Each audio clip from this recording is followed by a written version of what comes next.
Happy Sabbath, church. Happy day. I'm humbled to be worshiping with you today.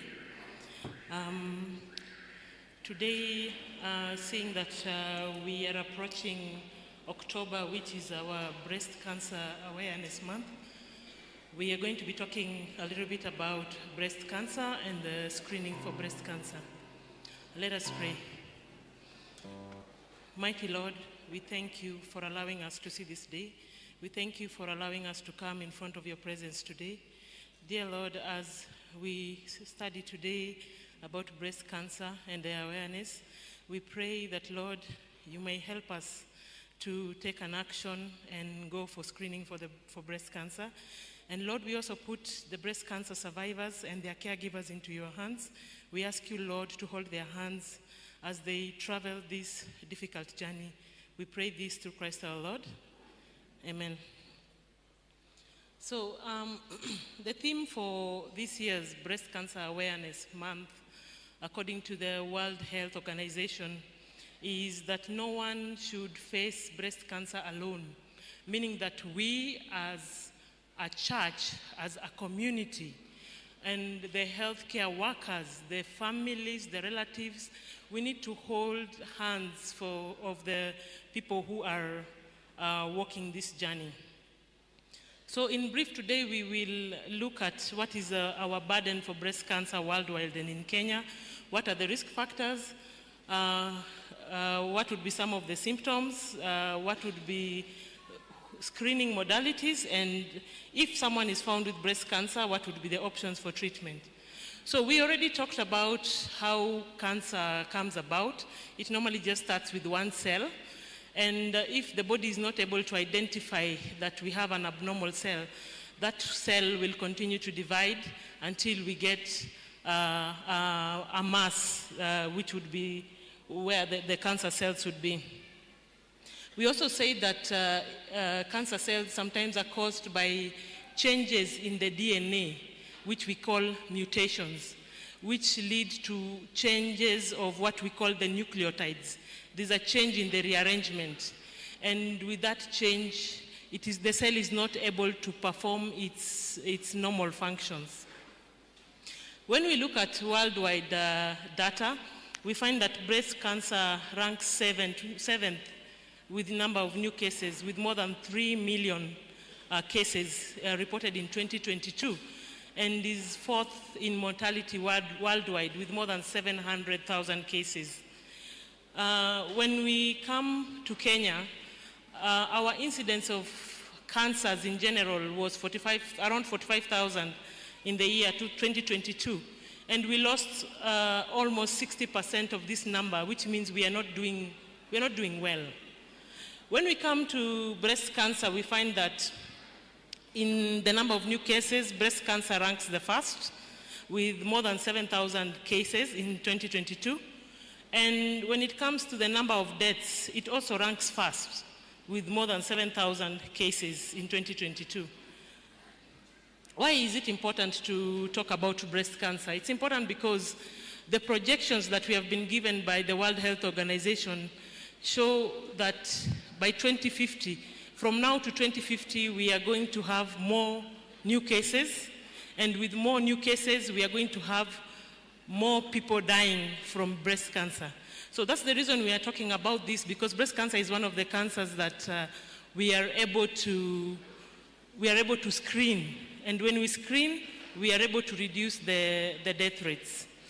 So when we talk about the risk factors for breast cancer, what we cannot change being female, which is one of the risk factors.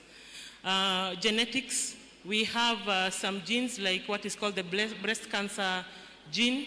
When it is not functioning normally, it is not able to destroy the cancer cells. So you find people who have the gene, breast cancer gene, which we abbreviate as BRCA1 and BRCA2, have an almost 70% risk of getting breast cancer as compared to the normal populations.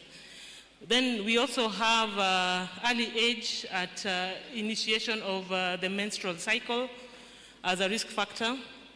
We have a late age of getting into menopause, and we have hormonal use. So basically, the longer one is exposed to estrogen, the higher your risk for getting breast cancer, sorry. And then we also have some people who maybe in childhood, they were treated along the chest, well, the anterior chest, and they were treated for a different cancer, and they were treated with radiation. So they also have a higher risk for breast cancer.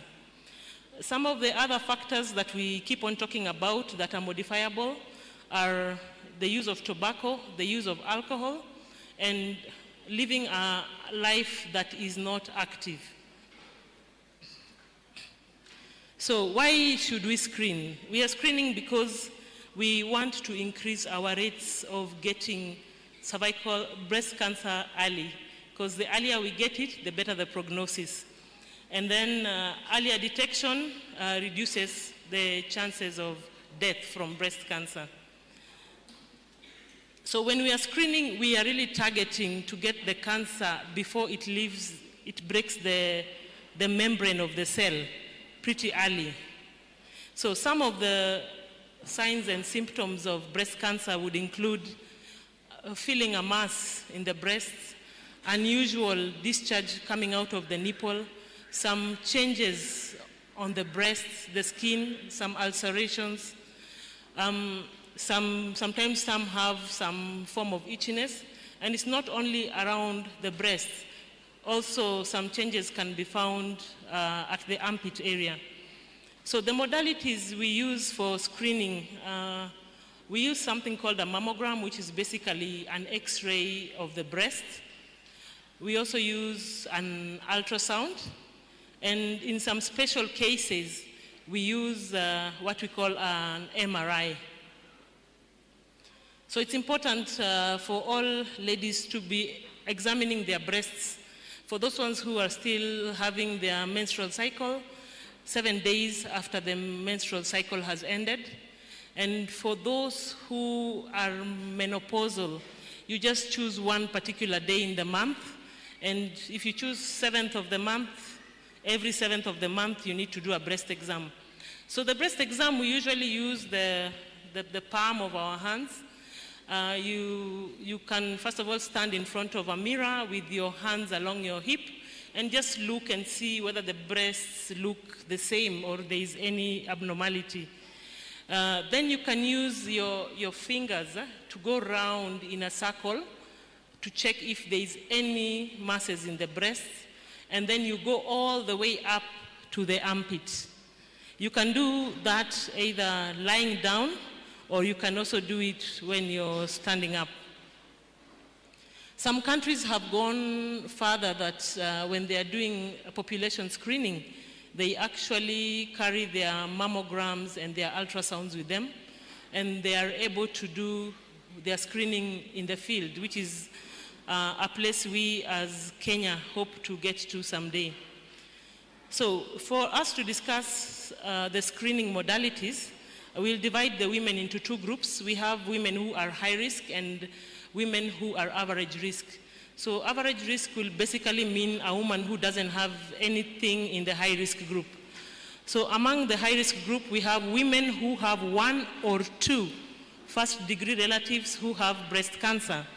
So for these ones, we do a clinical breast exam from the age of 25.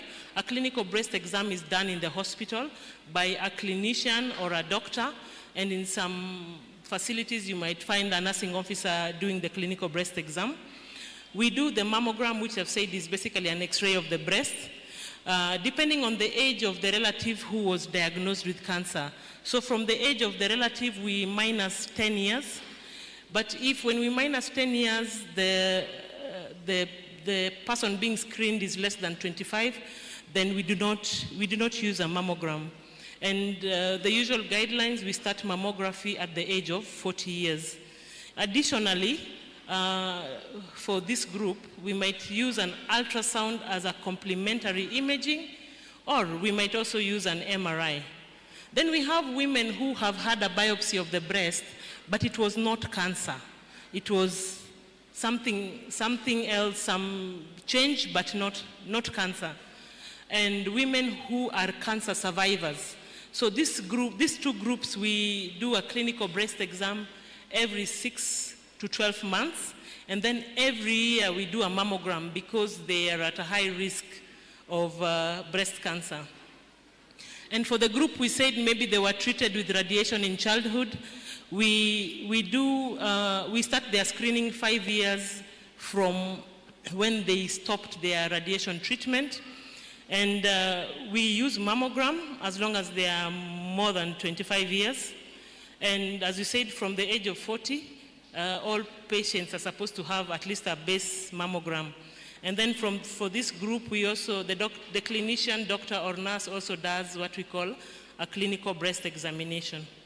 Now, if you don't have any of these features, you don't have a relative, you have not been treated with radiation before, you're not a breast cancer survivor, and you have never had an abnormal biopsy, then you fall into what we call the average group. So the average group, to depend on the age, between the age of 25 to 34, we use a clinical breast exam, which is done by the healthcare workers. It is done every 1 to 3 years. For the age of 35 to 39, we use a clinical breast exam or an ultrasound or a mammogram, also between 1 and 3 years. And between the age of 40 and 55, we do a clinical breast exam annually. So what if when they do this, they find cancer? Cancer is not a death sentence. And if the screening enables us to get it early, then your chances of cure are higher. The treatment options may include surgery, chemotherapy, radiotherapy, drug combinations, and sometimes best supportive care. Sometimes these modalities are combined. So I hope that as October is coming and we are having our Breast Cancer Awareness Month, all the ladies above 40, I urge you to go and get your baseline mammograms. And in our communities, I request you to show compassion to the breast cancer survivors and to their caregivers. That is all I had for you today. Thank you for listening.